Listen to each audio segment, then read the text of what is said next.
আবির, তুই আমার রুমে? ছি, আমি একা বেডরুমে কোন অবস্থায় শুয়ে আছি? তোর মাথায় নেই শয়তান? পেটে অসহ্য পিরিয়ডের ব্যথা নিয়ে বিছানায় শুয়ে আছি। সাদা বিছানার চাদরে বেশ খানিকটা লাল হয়ে গেছে আমার রক্তের দাগে। শরীরে অসম্ভব রকম যন্ত্রণা হচ্ছে। ব্যথায় এক প্রকার কাতরাচ্ছি আর বিছানার উপর হয়ে শুয়ে আছি। এমন সময় হঠাৎ আবির গাধার বাচ্চাটা হুট করে আমার রুমে ঢুকে আসলো। সরি, আসলে আমি পুরো বাসায় তোকে ডাকাডাকি করে কোনো সাড়া পেলাম না, তাই সোজা রুমে চলে আসলাম। কে আর জানে এই বেলা 10টা বাজেও তুই মহারানী পেতনির মতো শুয়ে থাকবি। এত বেলায় তো এলাকার সব কুত্তা বিলাই কাক অবধি জেগে গেছে, আর তুই শুয়ে শুয়ে বিছানার সাথে আদর সোহাগ করছিস। হারাম জাদা, আমার পেটে ভীষণ ব্যথা করতেছে, তাই শুয়ে আছি। আর তুই ফাজলামো করছিস? যা, বের হ আমার রুম থেকে। ও আল্লাহ, তোর পেটে ব্যথা করতেছে? এটা তো খুশির খবর। দাঁড়া, আমি এক্ষুনি আন্টিকে গিয়ে বলি। ওই ওই বজ্জাত, খুশির খবর মানে কি বলিস তুই? খুশির খবরই তো। তোর বাবু হবে, আমি মামা হব, তোর বাচ্চাকে কোলে নিয়ে ঘুরবো, তার সাথে খেলবো, তাকে খেলনা গাড়িও কিনে দিব। এটা খুশি না বল? আবিরের কথা শুনে তানহা রাগে তার দাঁত কড়বড় করতেছে আর চোখ দুটো বড় বড় করে আবিরের দিকে এক বিরাট রাগী দৃষ্টি নিয়ে চেয়ে আছে। মনে হয় যেন এখনই শোয়া থেকে দৌড়ে উঠে এসে আবিরকে কামড়ে দিবে। ওই শালা গাধারূপী খালাতো ভাই, আমার কি বিয়ে হয়েছে নাকি যে বাবু হবে আর তুই মামা? বিয়ে না হলে বুঝি বাবু হয় না? উল্টোপাল্টা কথা বলে আমার মাথা গরম করিস না। বল কি জন্য আসছিস? না মানে আজকে এত বেলা হয়ে যাচ্ছিল আর তুই বাসায় আসছিলি না, তাই কলেজ যাবি কিনা ডাকতে আসছিলাম। আমি আজকে কলেজে যাব না, তাই তোরও যাওয়ার দরকার নেই। যা, বাসায় যা। কিন্তু তোর পেট ব্যথার কি হবে? কিভাবে সারবে এমনি শুয়ে থাকলে? গতকাল তো জেদ ধরে আমার পুরো 500 টাকার খাবার অর্ডার করে একা একা সব সাবার করে দিলি। তারই মনে হয় নজর লেগে গেছে। আল্লাহ ঠিক হইছে এই পেতনির সাথে। এতদিন জানতাম তুই কিপটে, এখন তো দেখছি ফকির।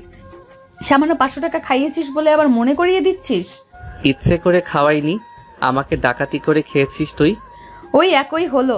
আর হ্যাঁ, আমার কারো নজর লাগে না, উল্টো নজর লাগাতে পারি আমি, বুঝেছিস?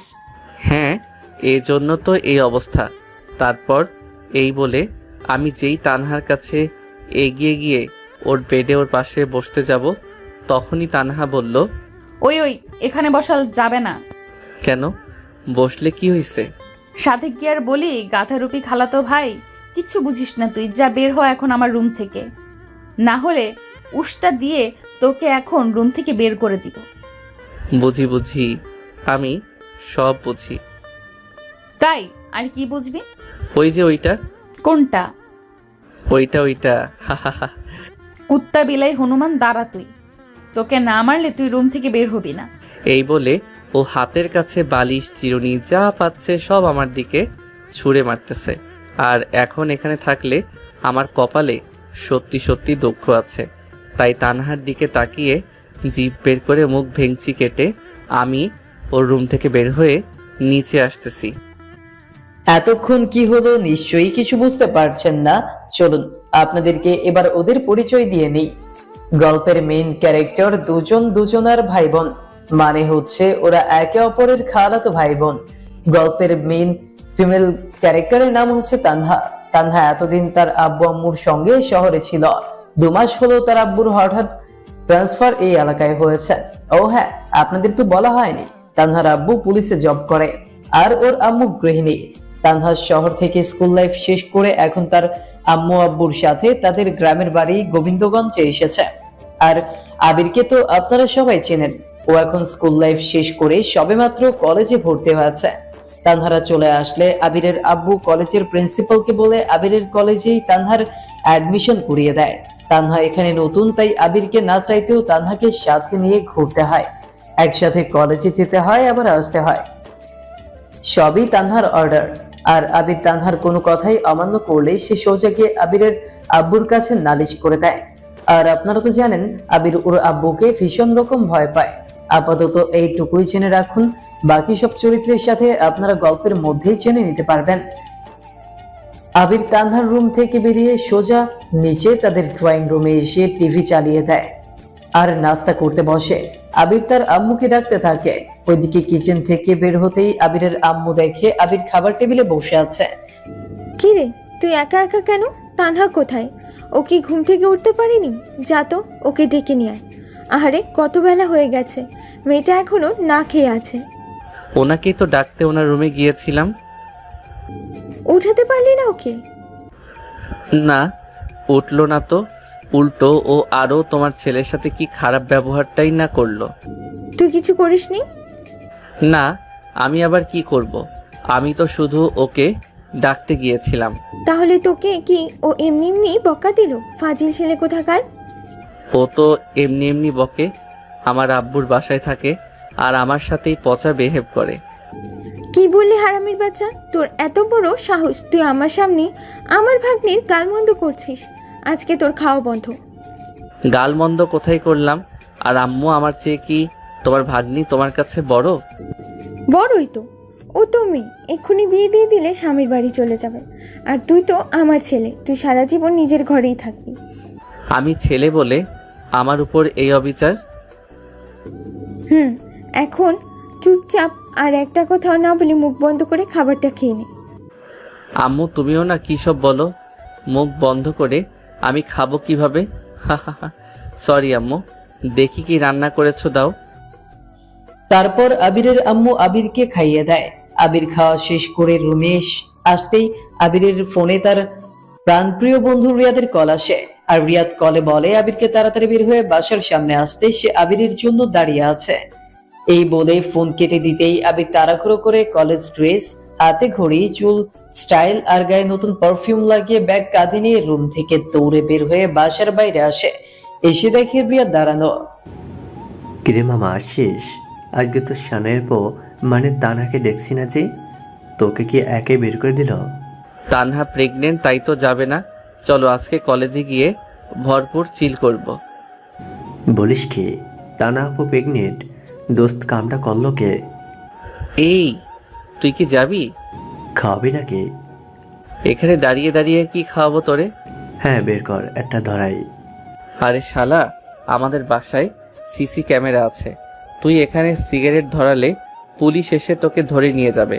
তুই জানিস না আমার খালু পুলিশ? ওরে বাবা, তাই নাকি? সেটা আগে বলবি তো। চল চল, সামনে চল। দাঁড়া, একটা রিক্সা নেই। ভাড়া কি তুই দিবি? আচ্ছা চল, হেঁটেই বরং যাই। কলেজ তো কাছে, আর হেঁটে গেলে ব্যায়ামও হবে। তারপর ওরা দুই বন্ধু একে অপরের কাঁধে হাত দিয়ে কথা বলতে বলতে কলেজের দিকে এগোতে থাকে। রাস্তার মাঝখানে ছোট্ট একটা টং দোকান পড়ে, সেখানে রিয়াদ বলে। তারপর আবির রিয়াদকে সিগারেট নেওয়ার জন্য 50 টাকার একটা নোট বের করে দেয় আর সে সাইডে এসে দাঁড়ায়। এর মধ্যে সেখান দিয়ে তখন তানহার আব্বু যাচ্ছিল। তখন রিয়াদ তাকে চিনতে না পেরে তার সামনেই আবিরকে সিগারেট ধরিয়ে দেয় আর বলে, বন্ধু ধর। কিরে দৌড়াচ্ছিস কেন? ধর, দাঁড়া দাঁড়া। আবির তার কলেজ বাদ দিয়ে মুখ আড়াল করে দৌড়াচ্ছে যাতে তার খালু অর্থাৎ তানহার আব্বু আবিরকে চিনতে না পারে। আবির দৌড়াচ্ছে আর তার পেছনে পেছনে রিয়াদ দৌড়াচ্ছে। দৌড়ে কলেজের গেটের সামনে চলে আসে ওরা। তারপর আবির পেছনে তাকায় আর রিয়াদকে দৌড়ে আসতে দেখে। রিয়াদ আবিরের কাছে আসতেই আবির রিয়াদকে ধুমধাম কেড়িয়ে দেয়। আও দোস্ত, মারতেছিস কেন? ছাড় ছাড়, মরে যাব। কিন্তু আমি মরলে বন্ধু কোথায় পাবি তুই? শালা, তুই তানহার আব্বুকে চিনিস না? তুই ওনার সামনে সিগারেট নিয়ে আমার দিকে দৌড়াচ্ছিলি কেন? তুই তো দেখি আমার মান সম্মান কিচ্ছু রাখবি না। আরে আমি জানি নাকি? আমি তো জানি তোর খালু পুলিশের হাবিলদার। এখন যে এসআই হয়েছে তা তো জানি না। আর আমি দেখিনি ওনাকে।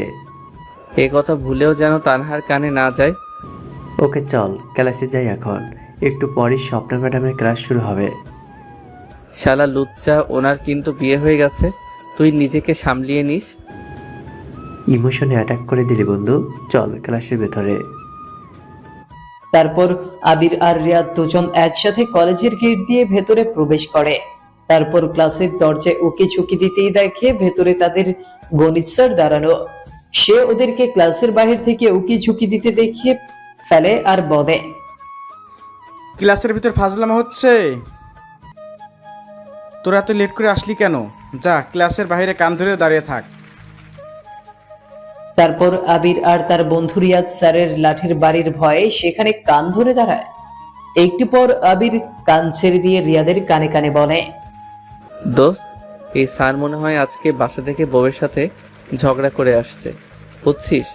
তাই সে রাগ আমাদের উপর দেখাচ্ছে। চুপচাপ এই দিকে আয়, একটা ভালো বুদ্ধি আসছে আমার মাথায়। তারপর ওরা দুজন ক্লাসের দরজার সামনে থেকে চুপি চুপি সাইডে তাদের কলেজের গ্যারেজে আসে। এসে দেখে গ্যারেজের এক কোনায় স্যারের সেই প্রাচীন কালের RX-102 মোটর সাইকেলটা রাখা। এরপর প্রতিশোধ স্বরূপ ওরা দুজন বাইকের কাছে গিয়ে তার 2 চাকার হাওয়া বের করে দেয় আর তাড়াতাড়ি ওখান থেকে ওরা পালিয়ে আসে। এর মধ্যে নেক্সট ক্লাসের বেল পড়ে যায় আর ওরা দুজন আবার ক্লাসে এসে বসে। আবির আর রিয়াদ ক্লাসে আসতেই ক্লাসে আবারও হই হট্টগোল শুরু হয়। আর একটু পর আবির রিয়াদের কানে কানে বলে, তারপর আমি আর আবির মিলে ক্লাসে ম্যাডামের সাথে অনেক দুষ্টুমি মজা করে, আর ম্যাডামও সেগুলো অনেক এনজয় করে, তাই সে কিছু বলে না। অবশ্য তানা আপু থাকলে এগুলো কিছুই হয় না, কারণ সে আবিরকে সব সময় চোখে চোখে রাখে। যাই হোক, এভাবে আরও অনেক দুষ্টুমি মজা মাস্তিতে শেষ হয় আমাদের আজকের ক্লাসগুলো। তারপর কলেজ ছুটি হলে লেকের পাড়ে এসে 2 বন্ধু মিলে সিগারেটের ধোঁয়া উড়িয়ে বাসায় চলে আসি। বাসায় এসে কলিং বেলে চাপ দিতেই ভেতর থেকে তান্হা এসে দরজা খুলে দিল। তারপর ভেতরে ফিরে যেতেই ও কিসের সাথে যেন ধাক্কা খেয়ে মেঝেতে পড়ে যেতে লাগলো। আমি তখন আচমকাই তানহাকে ধরে ফেললাম। আবির কি করছিস? আমার বুকের উপর থেকে হাত সরা, ছাড় আমাকে। ও সরি, এই নে, ছেড়ে দিলাম। আও ওরে আমার আম্মুরে আব্বুরে, আমার কোমরটা বুঝি ভেঙেই গেছে। তুই কি আমাকে মেরে ফেলবি বলে ঠিক করেছিস কুত্তা? আমি কি করেছি? তুই তো বললি ছেড়ে দিতে, তাই আমি ছেড়ে দিলাম। হারামজাদা, আমি ছেড়ে দিতে বলছি মানে তুই আমাকে একেবারে ছেড়ে দিবি, আমার হাত ধরবি না। না, আমার তো পায়ে পায়ে দোষ, তাই কিছু করতে দিই। যাক ওসব কথা, এখন বল তোর শরীর কেমন আছে? ঠিক হয়ে গেছে না? ন্যাকা হচ্ছে ন্যাকা। আমাকে মেঝেতে ফেলে দিয়ে এখন দরদ দেখাচ্ছিস? যা ভাগ চোখের সামনে থেকে, না হলে উষ্টা খাবি এখন। আচ্ছা, তুই সব সময় এমন ঝালমরিচের মতো বিহেভিয়ার করিস কেন বলতো? দজ্জাল একটা। কি আমি দরজাল? আমি মরিচ? দাঁড়া, আজকে তোর হচ্ছে। বলে আমি আবিরের গলা চেপে ধরলাম। আও কি করছিস তানহা? ছাড়, আমার দম আটকে যাচ্ছে। যাক, সেজন্যই তো ধরেছি। আর ওইসব উল্টাপাল্টা বলে রাগাবি আমাকে? এর মধ্যেই আম্মু এসে পড়ে আর আমাদের দুজনকে এভাবে দেখে বলে, এই তোরা আবারও শুরু হয়ে গেছিস? তানহা, আবির, কি হচ্ছে এসব? খালামণি দেখো, তোমার ছেলে আমাকে মেঝেতে ল্যাং মেরে ফেলে দিয়েছে। আমার কোমরের শিশু হাড়গুলো মনে হয় ভেঙেই গেছে। আম্মু বিশ্বাস করো আমি। চুপ, আর একটা কথাও বলবি না, আমি বুঝে গেছি। আচ্ছা, তোর কি কোনো কাণ্ডজ্ঞান নেই? মেয়েটা এমনি অসুস্থ, আবার তার উপরে তুই ওর সাথে দুষ্টুমি করছিস। আজকে তোর আব্বু আগে বাসায় আসুক, তারপর বলবো তোকে হোস্টেলে ভর্তি করে দিতে। আম্মু তুমি সবসময় কেন তানহার সাইড নিয়ে কথা বলো? তুমি কি ওর আম্মু নাকি আমার ড্যাড? ভালো লাগে না। এই বলে আমি কাঁধে থাকা ব্যাগটাকে সোফার উপর ছুঁড়ে মেরে রাগে ফুঁসতে ফুঁসতে রুমে চলে আসলাম। আমার পেছন পেছন তানহা আসলো। আমি তখন রুমে তোয়ালে পড়া অবস্থায় প্যান্ট চেঞ্জ করছিলাম। তানহা সোজা রুমের ভেতর চলে আসছে। কি বাবু, কেমন দিলাম তোমাকে? কে তোর বাবু? আর দেখছিস না আমি প্যান্ট চেঞ্জ করছি? অনুমতি না নিয়ে এভাবে রুমে চলে আসার মানে কি? কি বললি তুই? তোর রুমে ঢুকতে আবার অনুমতি নিতে হবে? হা হা হা। নিতে হবে। এখন লুচুর মতো চেয়ে না থেকে যাও দয়া করে। কেন, তুই কি লজ্জা পাচ্ছিস? আরে সমস্যা নেই, আমি চোখ বন্ধ করছি। নে তুই চেঞ্জ কর। তানহা, এবার কিন্তু খুব খারাপ হয়ে যাবে। আমি কিন্তু তোর গায়ে তেলাপোকা ছেড়ে দিব, যা বলছি। এখন যাচ্ছি, কিন্তু একটু পর আমি আবার আসবো। বাই হাদারাম। কি বললি রে তুই? কিছু না। আবির, তোর হাঁটুর উপরের তিলটা না অনেক সুন্দর। ওইটা ঢেকে রাখিস, নয়তো অসুবিধা হয়ে যাবে। এই বলে তানহা আবিরের মুখের ওপর বাহির থেকে দরজা আটকে দিয়ে চলে যায়। তারপর আবির চেঞ্জ করে ওয়াশরুম থেকে ফ্রেশ হয়ে নিচে ড্রয়িং রুমে এসে বসে খাওয়া দাওয়া সেরে নেওয়ার জন্য। আবির খাবার টেবিলে এসে বসতেই আবিরের আম্মু আবিরের জন্য খাবার নিয়ে আসে। খাবারের মধ্যে ছিল আবিরের পছন্দের মোরগ পোলাও, সাথে চিংড়ি মাছ, ডিম সহ আরো অনেক কিছু। আবির তাড়াতাড়ি করে হাত ধুয়ে খাওয়া শুরু করে দেয়। এর মধ্যেই হঠাৎ তানহা এসে আবিরের প্লেট থেকে বড় এক পিস চিকেন শো মেরে তুলে নেয় আর নিজে খেতে থাকে। উফ, সেই মজা হয়েছে কিন্তু খাবারটা। এটা কোন ধরনের অসভ্যতা শুনি? এভাবে বিড়ালের মতো ছো মেরে আমার প্লেট থেকে খাবার কেড়ে নেওয়ার মানে কি? আবির, তুই ওকে বকছিস কেন? তোর প্লেটে আরো আছে তো। মেয়েটা সকাল থেকে তোর জন্যই কিছু খায়নি, জানিস? কেন? আমি কি ওকে বারণ করেছি নাকি? বাসায় আসার পর আমি কখনো কি একা খেয়েছি তোকে ছাড়া? হইছে, এখন খেতে বসতে পারিস। খাবো তোর প্লেটের খাবারগুলো আমাকে দিলে। আমার প্লেটের খাবার কেন? এগুলো তো এটো করেছি আমি। তুই আলাদা প্লেটে নিয়ে নিজে খেয়ে নে। না, তাহলে খাবো না। আর কারো এটো খাবার খেলে নাকি ভালোবাসা বাড়ে? তোর সাথে আমার ভালোবাসার একটা ব্যাপার আছে না? ও মা, তাই নাকি? তাহলে নাও। তারপর তানহা আমার প্লেট থেকে খাবার খেতে থাকে। খাওয়া শেষ হলে আমি প্রথমে উঠে রুমে চলে আসি। রুমে এসে বিছানায় গাটা এলিয়ে দিতেই ঘড়িতে চোখ ফেলে দেখি বিকেল 5টা বাজে। এখন আর বাসায় ভালো লাগছে না, তাই রিয়াদকে কল করে ডেকে নিলাম। তারপর 2 বন্ধু মিলে লেকের পাড়ে বসে আড্ডা দিলাম। একটু পর ফোনের রিংটা বেজে উঠল। ফোনের দিকে তাকিয়ে দেখি তানহার ফোন। আমাকে না বলে কোথায় গেছিস তুই? জাহান্নামে। বড়দের কথা শুনিস না? জাহান্নামেই তো যাবি তুই। তা তোর আশেপাশে কেউ নেই? কোনো চিৎকার শুনতে পাচ্ছি না যে। কিসের চিৎকার? জাহান্নামে তো পাপীদের শাস্তি দেওয়া হয়, আগুনে পোড়ানো হয়, তার চিৎকার। নেটওয়ার্ক প্রবলেম, কিছু শুনতে পাচ্ছি না। কি জন্য ফোন করেছিস তাই বল। আমি কিছু বললেই তো নেটওয়ার্ক প্রবলেম দেয়, তাই না? বান্দর কোথাকার। শোন, এক্ষুনি আমার জন্য বাসায় দই ফুচকা নিয়ে আয়, না হলে রাতে কিন্তু তোর খবর খারাপ করে দিব। পারবো না, আমার কাছে সিগারেট, থুরি, চকলেট খাওয়ার মতো টাকা নেই। সেসব আমি জানি না, তুই নিয়ে আসবি মানে আসবি, ব্যাস। রাখছি আমি। আর 1 ঘন্টার মধ্যে তোকে যেন আমি বাসায় দেখি, নয়তো আমি কিন্তু বাসা থেকে চলে যাব। ধ্যাত, বলেই ফোনটা কেটে দিল। কি হয়েছে বন্ধু? কার ফোন ছিল? তানহার। আর বলিস না দোস্ত, ইদানিং খুব জ্বালাচ্ছে ও। ভাবছি ওর জন্য আমি হোস্টেলে ভর্তি হয়ে যাব। কিন্তু তুই দেখিস, একদিন তানাহাপুর এগুলোকে তুই অনেক মিস করবি। এসব তো তানাহাপুর ভালোবাসা তোর জন্য। ওই সালা, কি বলিস? তানহা আমার কাজিন। এর মধ্যে আমার ফোনে কারো মেসেজ আসলো। 500 টাকা আমার বিকাশ অ্যাকাউন্টে সেন্ড মানি হয়েছে। আমার আর বুঝতে বাকি রইল না যে এইটা তানহার কাজ। সন্ধ্যা হয়ে আসলো। তারপর আড্ডা শেষ করে তানহার জন্য দই ফুচকা পার্সেল করে নিয়ে বাসায় চলে আসলাম।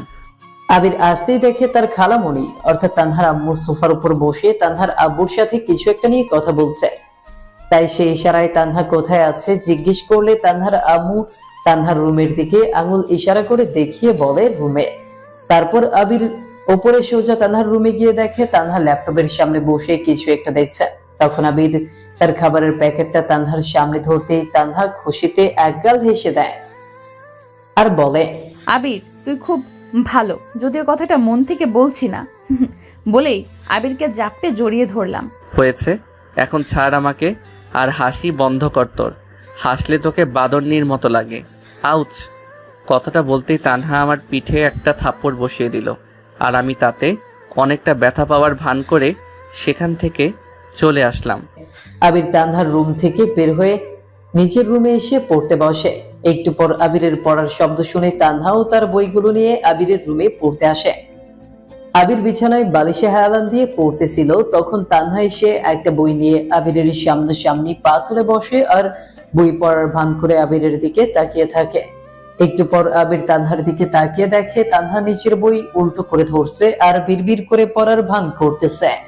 আবির তখন তানহার হাত থেকে বইটা ঘুরিয়ে সোজা করে দেয় আর পুনরায় নিজের পড়ায় মন দেয়। হাত আরামটা শুধু পড়াতেই ব্যস্ত, আমার দিকে তাকানো তো দূর, আমার সাথে কথাও বলছে না। তাই রেগে গিয়ে ওর পায়ে দিলাম এক জোরে লাথি। কুত্তা, তুই আমার সাথে কথা বলছিস না কেন? দেখছো তো পড়তেছি, আর তুমি তো সামনেই আছো, কি কথা বলবো? এইভাবে তুমি করে একটু কথা বলতে পারিস না? হ্যাঁ, আসছে। আমি কি তোর বয়ফ্রেন্ড যে তুমি করে বলবো? না, আমার বাবুর আব্বু তুই। এই বলেই তানহা দৌড় দিল। ও যে কখনো আমাকে কি বলে কিছুই বুঝি না। এজন্যই হয়তো লেখক গান লিখেছিল, মেয়েদের মন বোঝা নয় রে নয় সোজা। তারপর তানহা নিচের রুমে আসে আর আবির ওইদিকে পড়তে থাকে। এর মধ্যে নিচে কিচেন থেকে তানহার আম্মুর ডাক আসলো। মানে হলো তানহাকে এখন তার আম্মুর সাথে রান্নায় একটু সাহায্য করতে হবে। এইভাবে রাত প্রায় 9টা বেজে আসলো। তারপর রান্না শেষ হলে আবিরের আম্মু তানহাকে বলে, তানহা, মা যা তো আবিরকে ডেকে নিয়ে আয়। না খালামুনি, আমি এখন তোমার ছেলের সামনে যেতে পারবো না। কেন? বলা যাবে না, এমনি। আচ্ছা, আমি ডেকে নিচ্ছি। আবির, এই আবির, বাবা নিচে খেতে আয় তাড়াতাড়ি। তারপর আবিরের আম্মু আবিরকে খাওয়ার জন্য ডাকে আর আবির তার বই খাতা টেবিলের ওপর গুছিয়ে নিচে ড্রয়িং রুমে ডিনার করতে আসে। এসে দেখে আবিরের আম্মু, তানহা, তানহার আম্মু সবাই বসে পড়েছে। আবির এসে তানহার পাশে বসতেই ওদের খাবার দেওয়া হলো। খাবার সময় কেউ কারোর সাথে কোনো রকম দুষ্টুমি করছে না। দুজনেই চুপচাপ খেয়ে যে যার রুমে চলে গেল। পরের দিন সকালে ওরা কলেজে যাওয়ার জন্য একসাথে নাস্তা করে বাসা থেকে বেরোলো। আজ ওদের কলেজে কিছু নতুন বখাটে ছেলেদের আনাগোনা দেখা যাচ্ছিল। আবির আর তানহা কলেজে প্রবেশ করতেই বখাটে ছেলেগুলো ওদের টিজ করতে শুরু করলো। কথাবার্তা তর্কাতর্কি চলছে। এর মধ্যে একটি ছেলে আবিরকে ধাক্কা দিতে নিল। তানহার সাথে সাথে সেই ছেলেটির নাকে ঘুষি মেরে দেয় আর ছেলেটি সেখানেই অজ্ঞান হয়ে যায়। তার সাথে বাকি ছেলেগুলো ওকে নিয়ে ব্যস্ত হয়ে যায়। তানহা, এটা কি করলি তুই? এভাবে ছেলেটার নাকে মারলি কেন? এখনো মনিটরে গেলে কি হবে? ওর কপালে ভালো, ওর কপাল ভালো যে আমি ওর নাকে ঘুষি মারছি, না হলে আমি তো ওর জায়গা মতো লাথি মারতে চেয়েছিলাম। ওর কত বড় সাহস, ও আমার সামনে তোকে ধাক্কা দিতে যায়। এখন চল আমরা তাড়াতাড়ি এখান থেকে সরে যাই, না হলে প্রিন্সিপাল বা কলেজের কেউ এসে পড়লে ঝামেলা আরো বেড়ে যাবে। আর একটা থাপ্পড় দিয়ে ওরে। না না, ভেতরে যথেষ্ট হয়েছে। এই বলে আমি তানহার হাত ধরে তাড়াতাড়ি করে ওকে ওখান থেকে সরিয়ে নিয়ে আসলাম। এর মধ্যেই পাগলিটা আবার ছেলেটাকে একটা লাথি মেরেই আসছে। কিরে তোরা এখানে? আমি সেই কখন থেকে তোদের খুঁজতেছে। শুনলাম কলেজের গেটের সামনে জনি ভাইয়ের গ্যাংয়ের সাথে কাদের জানি ঝামেলা হয়েছে। অন্য কারোর না, আমাদেরই। এই গাধিটা ওর নাকে ঘুষি মারছে, আবার আসার সময় ওর পেছনে লাথিও মেরে আসছে। এখন বেশি কথা বললে কিন্তু তুইও লাথি খাবি। হারামজাদা, ও আমার সামনে তোর গায়ে হাত দিতে নিবে আর আমি চুপচাপ দাঁড়িয়ে থাকবো? তুই এটা ভাবলি কি করে, ভীতু কোথাকার?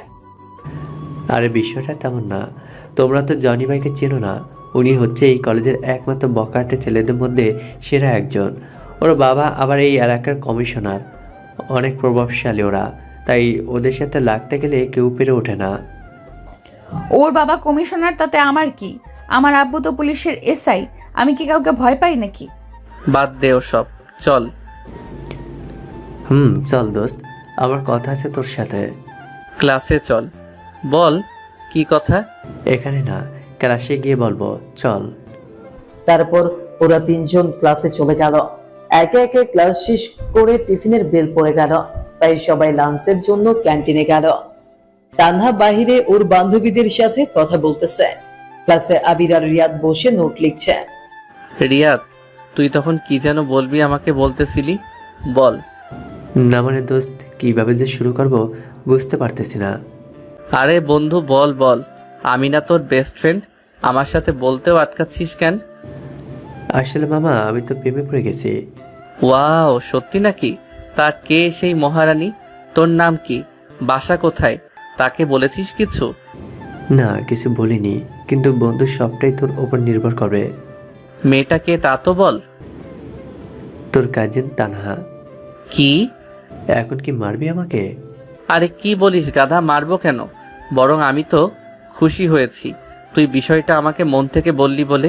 তুই হচ্ছিস আমার জানের দোস্ত, আমি ছোটবেলা থেকে তোকে ঠিক করে চিনি জানি, তুই অনেক ভালো, আমি তোর ব্যাপারটা দেখবো, তার জন্য ট্রিট চাই কিন্তু। ওকে। তারপর ওর সাথে রিলেশনে গেলে তোর স্বপ্না ম্যামের কি হবে? তোরা কি নিয়ে এত বান্দরের মতো দাঁত বের করে হাসছিস? আবির চল ক্যান্টিনে, আমার খুব ক্ষুধা লাগছে।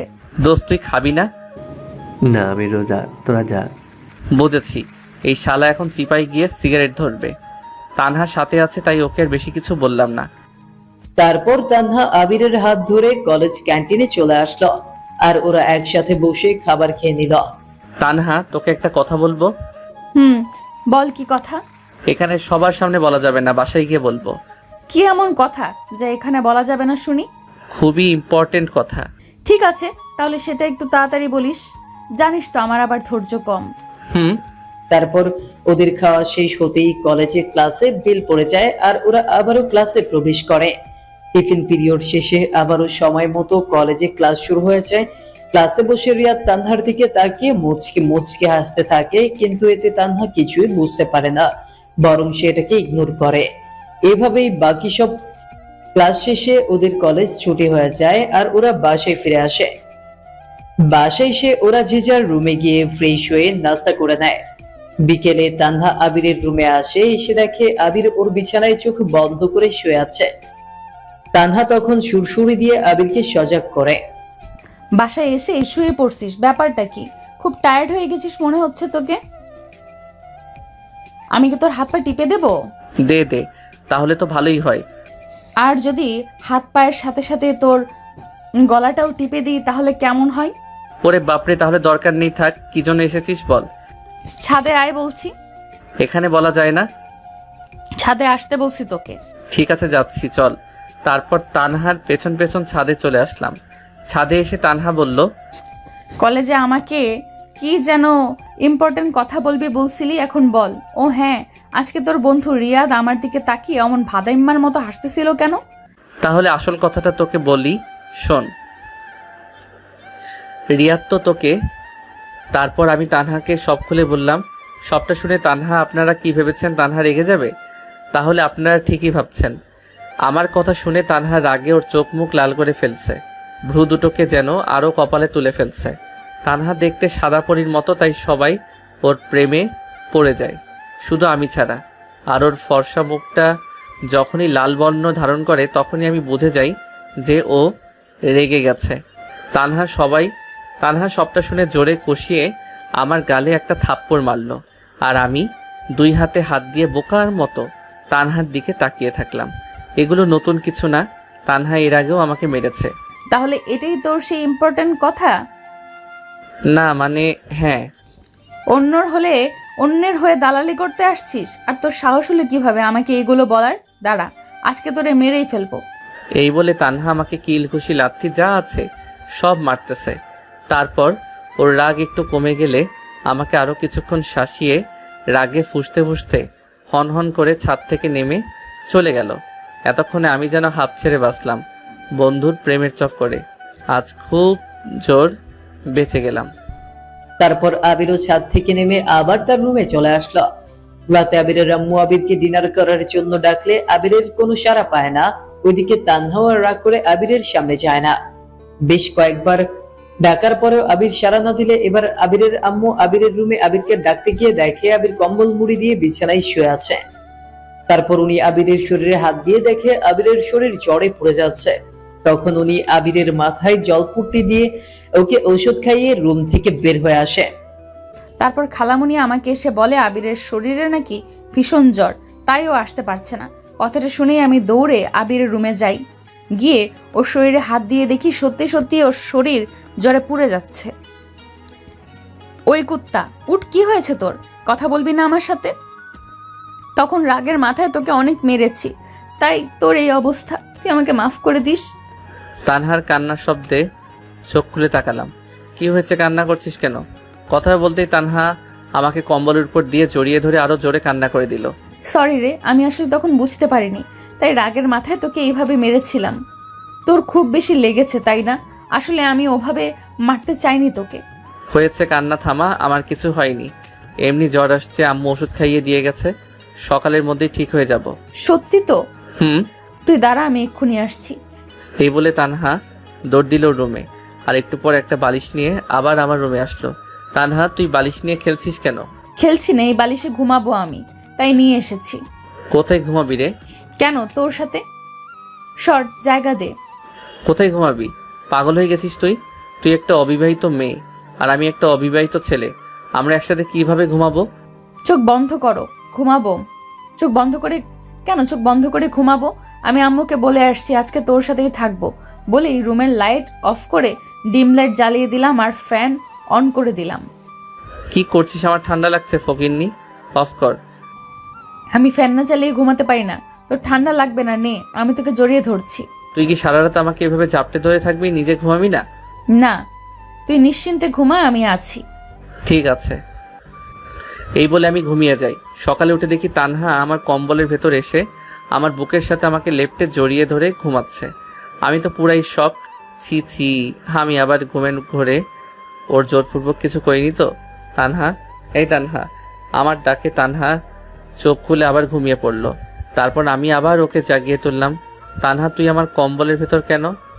রাতে ঠান্ডায় আমার শরীরে কাঁপুনি দিচ্ছিল, তাই তোর গরম শরীরের সাথে তোকে জড়িয়ে ধরে একটু ঘুমিয়েছিলাম। জ্বর কি একটু কমেছে? তানহা, কিন্তু তুই কি আমার সাথে কিছু করছিস? কেন, তোর কি কিছু হয়ে গেছে? তুই হাসছিস কেন রে? কিছু না, এমনি। আচ্ছা, আমি উঠি, নিচে গিয়ে তোর জন্য নাস্তা নিয়ে আসি। এই বলে তানহা আবিরের পাশ থেকে উঠে চোখ ডলতে ডলতে রুম থেকে বের হয়ে গেল। তানহা ওয়াশরুমে এসে ফ্রেশ হয়ে নিচে এসে দেখে আবিরের আম্মু সবার জন্য পরোটা আর নাস্তা রেডি করেছে। খালামণি, তুমি সকাল সকাল আবার এগুলো কেন করতে গেছো? আমাকে বললেই তো পারতে। সরো, তোমার আর কিচ্ছু করতে হবে না। তাতে কি হয়েছে মা, তোদের জন্যই তো সব করছি। তো তোর ঘুম হয়েছে ঠিক মতো? আবির কি উঠেছে? দেখেই তো এলাম, উঠেছে। তারপর তানহা তার খালামুনিকে নাস্তা বানাতে হেল্প করে আর নাস্তা রেডি হতে বাকি সবাইকে ঘুম থেকে ডেকে তোলে। এখন সময় সকাল 8টা। সবাই যে যার মতো খাবার টেবিলে বসে নাস্তা করছে। আবির, তানহা, আবিরের আম্মু সহ সবাই। আবির, এখন কেমন আছিস বাবা? ভালো আম্মু। তানহা মা, তুই এখন অন্তত কিছু খেয়ে নে। কাল রাতে থেকে কিছু খাসনি তুই। এভাবে থাকলে তো শরীর খারাপ করবে তোর। যার বলার কথা সে তো কিছু বলছে না। আবির, তুই তানহা মাকে কিছু বলছিস না কেন? ওকে আমার জন্য না খেয়ে আছে? তুই বুঝিস না হাদারাম কার জন্য। দেখছো আম্মু ও আবার কেমন করছে আমার? আরে ও তোকে রাগাচ্ছে। কিন্তু আমি রাখবো না। তারপর আবির তানহাকে একটা প্লেট দেয় পাশে বসে খাবার খাওয়ার জন্য। আর তানহা তখন আবিরের পাশের চেয়ারটায় বসে আবিরের সাথে ব্রেকফাস্ট করতে থাকে আর টেবিলের নিচে পা দিয়ে একে অপরের সাথে খোঁচাখুচি করতে থাকে। তোদের কি খাবার সময় দুষ্টুমি না করলে হয় না? আমি কিছু করি না কি? ওই তো সবসময় বেশি বেশি করে। ওই কি বললি? ব্যাস এইভাবেই ঝগড়া খুনসুটির মধ্য দিয়ে ওরা খাওয়া শেষ করে। তারপর যে যার রুমে চলে আসে। আবির এখনো পুরোপুরি সুস্থ হয়নি, তাই আবিরের আম্মু আজ আবিরকে কলেজে যেতে বারণ করে দিয়েছে। ওদিকে আবির এখনো কলেজে না পৌঁছলে রিয়াদ আবিরকে কল করে। হ্যালো বন্ধু, কোথায় তুই? কলেজে আসবি না? বন্ধু, আমি তো অসুস্থ। তোর ক্রাশ নামের বাস তো কালকে আমাকে মেরে অসুস্থ করে দিছে। কি বলিস? তারপর আমি রিয়াদকে সব ঘটনা খুলে বললাম, আর সবটা শুনেও বলল, বন্ধু মাফ কর, আমি ওই গুন্ডিকে সামলাতে পারবো না। আমার গার্ড হয়েছে ওর সাথে প্রেম করতে চাওয়া। তুই ছাড়া অন্য কেউ ওকে এভাবে সহ্য করবে না, মিলিয়ে নিস তুই। তুই কি কলেজে গিয়েছিস? হ্যাঁ আসছিলাম, কিন্তু এখন চলে যাচ্ছে। তোকে ছাড়া কি কোনোদিন একা ক্লাস করেছি আমি? তারপর ওরা দুই বন্ধু ফোনে কথা বলতে থাকে। আর একটু পর আবিরের আম্মু হীরামণি আবিরের রুমে আসে। আবির শোন। কিছু বলবে আম্মু? তোর হ্যাপি খালামণি ফোন করেছিল কাল। হঠাৎ নাকি ওনার একমাত্র মেয়ের বিয়ে। এখন আমাদের তো হঠাৎ যাওয়ার কোনো প্রস্তুতি নেই। আর কাল তোর বাবার অফিসে একটা কাজে আমাদেরকে ঢাকায় যেতে হবে, তুই তো জানিসই।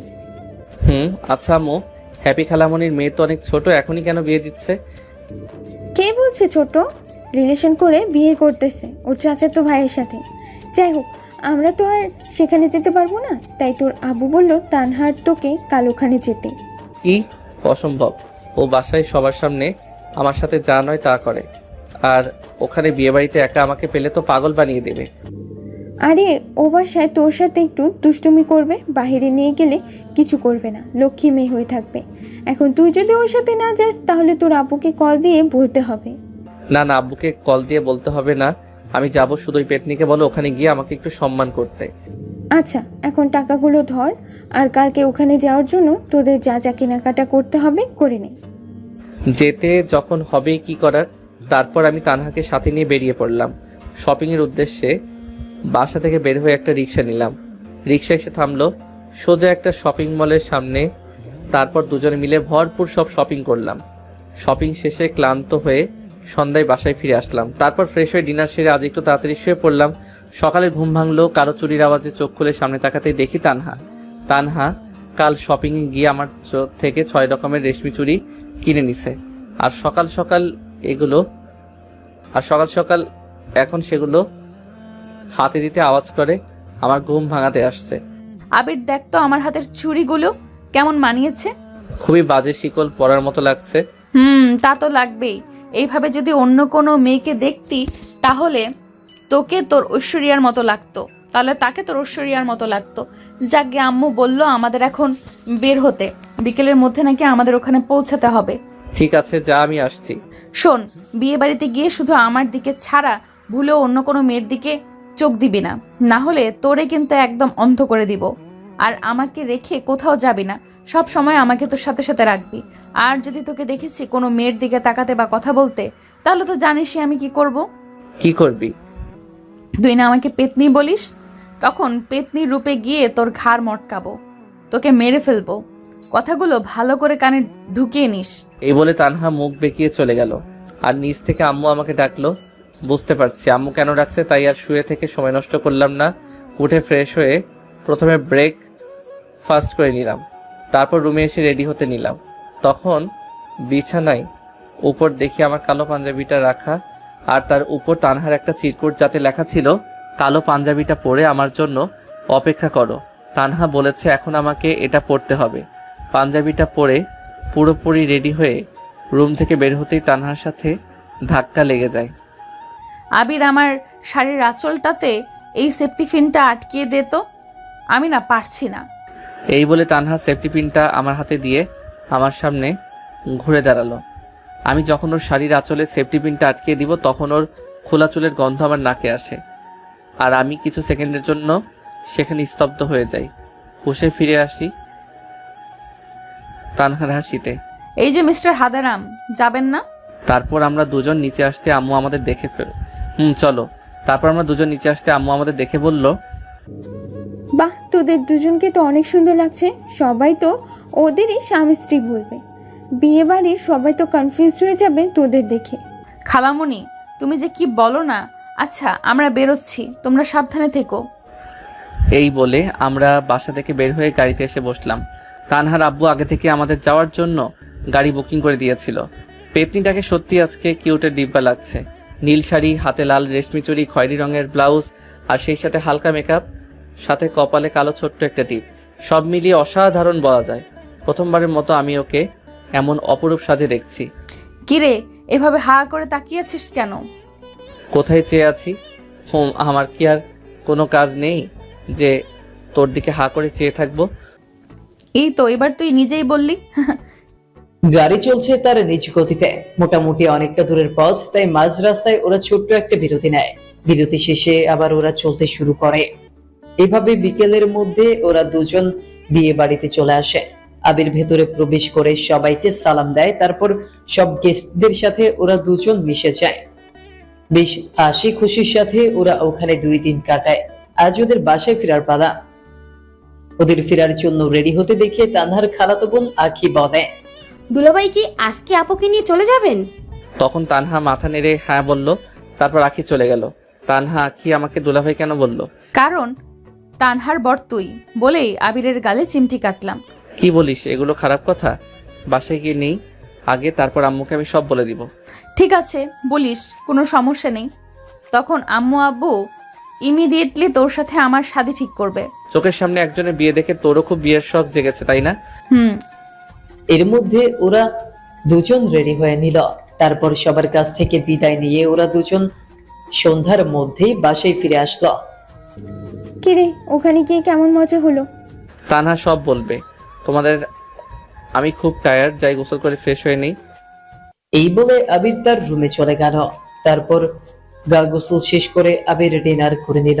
রাতে সবাই ঘুমিয়ে গেলে তানহা আবিরের রুমে আসলো। আবির সোনা, সাইডের চাপ, আমি তোর সাথে ঘুমাবো। তুই আজকেও আবার মধ্যরাতে বালিশ নিয়ে আমার রুমে এসে পাগলামি করছিস? আর তুই এগুলো কি পড়ছিস? এটাকে নাইট ড্রেস বলে, সুন্দর না? এটা তো আমারই রুম, আমি তোর সাথে ঘুমালে সমস্যা কি? ভালো করে তাকিয়ে দেখ গাধি, এটা আমার রুম। যা, তোর তাই তো আমার, যা তোর তাই তো আমার। এই আইন কে চালু করছে? মিসেস তানহা যে এখন তোর সামনে দাঁড়িয়ে আছে। তানহা বাড়াবাড়ি হয়ে যাচ্ছে। কিন্তু দাঁড়া, আমি আম্মুকে বলতেছি। আম্মু আম্মু আম্মু, তানহাকে কি বিয়ে দিবা না তোমরা? এই মাঝরাতে আবার কার বিয়ে শখ জেগেছে আবির? মেয়েদের মাঝরাতে বিয়ের শখ জাগে। আম্মু, তুমি এসে নিয়ে যাও তানহাকে। আমাকে ঘুমাতে দে, বিরক্ত করিস না তো। তোদের ঝামেলা তোরা যা ইচ্ছা কর। কি হলো, বলেছিলাম না কোনো কাজ হবে না? তোর সাথে থাকলে কেউ আমাকে কিছু বলবে না। কেন বলবে না? কারণ আমি তোকে লাভ করি। বলো কি, কবে থেকে? অনেক আগে থেকে, যখন ঢাকায় তোকে প্রথমবার দেখেছিলাম তখন থেকে অনেক ভালোবাসি তোকে, নিজের জীবনের চাইতেও বেশি। অনেকবার বোঝানোর চেষ্টা করেছি তোকে, কিন্তু তুই হাদারাম আনরোম্যান্টিক একটা, কিছুই বুঝিস না। না, এগুলো হয় না, তুমি আমার বোন হস। খালাতো বোন, আর বিয়ে করলে তোর বউ। অসম্ভব। আমি অসম্ভবকে সম্ভব করতে জানি, এটা তুই ভালো করেই জানিস। তুই কি আমাকে ভালোবাসিস না? বাসি, কিন্তু বোনের চোখে ভালোবাসি। থাকতে পারবি আমাকে ছাড়া? সারাক্ষণ ঝগড়া করলেও তো আমরা একে অপরের থেকে কখনো আলাদা হই না। আমি পারবো। আবির, রাগাবি না, আমাকে বলে দিলাম। আমি তোকে মন থেকে অনেক ভালোবাসি, আর আমি সারা জীবন তোর সাথে থাকার জন্য যা নয় তাই কিন্তু করতে পারি তোকে পেতে। কি করবি? তোর আব্বু পুলিশ সেই ভয় দেখাবি আমাকে, নাকি মেরে লাশ ফেলবি? যা ইচ্ছে কর, তবু আমি তোর মতো গুন্ডিকে বিয়ে করব না। না, তোকে মেরে ফেলবো তো আমি নিজের ভালোবাসা হারাবো।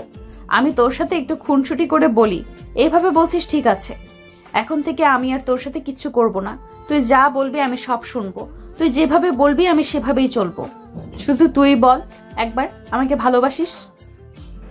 না। ছোটবেলা থেকে আমি একটা কথা শুনেছি, যা তুমি নিজে থেকে পাবে না তা জোর করে আদায় করে নাও। এবার তুই দেখ আমি কি করি। উফ, ইস, আবির প্লিজ আমাকে ছেড়ে দে। এই বলে তানহা ওর গলাটাকেই মাইক বানিয়ে জোরে জোরে চিৎকার করতে থাকে, আর নিজে জামা কাপড় একটু একটু করে ছিঁড়তে থাকে। তবে কিনা এই ছিল পেতনিটার মনে মনে। তানহার চিৎকারে বাসার সবাই দৌড়ে আবিরের রুমে আসে। এসে দেখে তানহা অর্ধ উলঙ্গ অবস্থায় আবিরের পাশে বসে কান্না করছে। সবাই রুমে আসতেই তানহা দৌড়ে গিয়ে ওর আম্মুর আড়ালে দাঁড়ালো আর একটা তোয়ালে দিয়ে নিজের বুক ঢেকে নিল। তারপর কান্না কান্না গলায় আবিরের আম্মুকে বলল, খালামণি গো, তোমার ছেলে আমাকে একা পেয়ে ওর মনের ইচ্ছে পূরণ করলো। এখন আমি সবাইকে মুখ দেখাবো কিভাবে? তার মানে এই ছিল ওর মনে। তানহার কথা শুনে আম্মু বিছানার দিকে তাকিয়ে দেখে বিছানার চাদরটাও এলোমেলো। আমি তাড়াহুড়ো করে বিছানা থেকে নামতে গিয়ে চাদর এলোমেলো করে ফেলেছি। যাই হোক, আম্মু আমি আমার দিকে এগিয়ে এসে আমার দুগালে ঠাস ঠাস করে দুটো থাপ্পড় বসিয়ে দিল। আম্মু বিশ্বাস করো, আমি কিছু করিনি। চুপ, আর একটা কথাও বলবি না। তুই যে আমার ছেলে তা ভাবতেই আমার ঘৃণা হচ্ছে। তুই কিভাবে পারলি তানহার সাথে জোর করতে?